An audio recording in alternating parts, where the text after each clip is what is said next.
In the last lecture, we completed the first 3 points of our on-page SEO checklist. And in this lecture, we're really moving on to point 14 here and looking at how to skyrocket your click-through rate with meta descriptions. Meta descriptions are this little preview of the page that appear here in these search results. It's actually called a search snippet, and the meta description is the way that you set that up.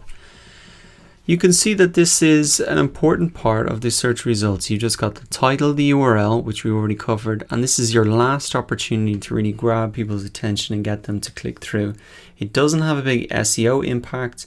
Google don't look at this as much, but it's a big driver of people to getting them to click through. If you can grab their attention here, there's a great chance they're going to click through. It's a great opportunity for you to increase your click-through rate. Let us have a look at the best practices then. You really want to highlight the benefit of your post or product compared to competitors who already appear in these search results.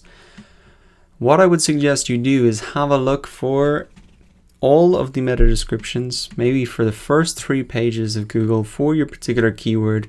You want to read them all, get a sense of what's in there. Do they look exciting? Do they get you to want to click through? You can take the best parts from every single one of them and just create your own meta description as well. Or if you see that there's something that isn't as obvious, that should be more obvious, you can throw that in as well.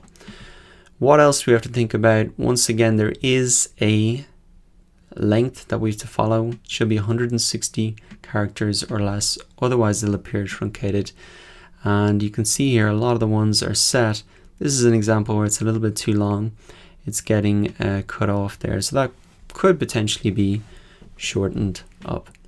So what I would recommend is really look at the other ones there. I'm going to show you the meta description that I've written for this page. You can't see it on the page. You only see it in these search results. But if I open up the page itself, you can see I've got it here. So I'm trying to start with an action word, follow these 26 SEO best practices, plus the benefit to increase web traffic, conversions, and revenue. So not only just like what's contained in here, but also what is the benefit of all of that.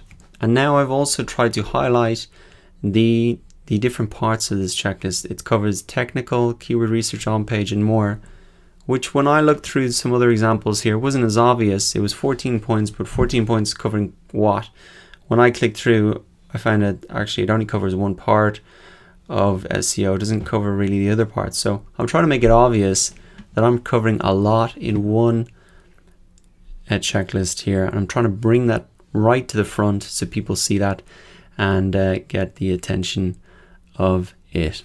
That wraps up optimizing our meta descriptions. Now we're on to the next step, step 15, to really optimize your images in your blog post for the Google image search results. This is going to really help you get more traffic from the search engine.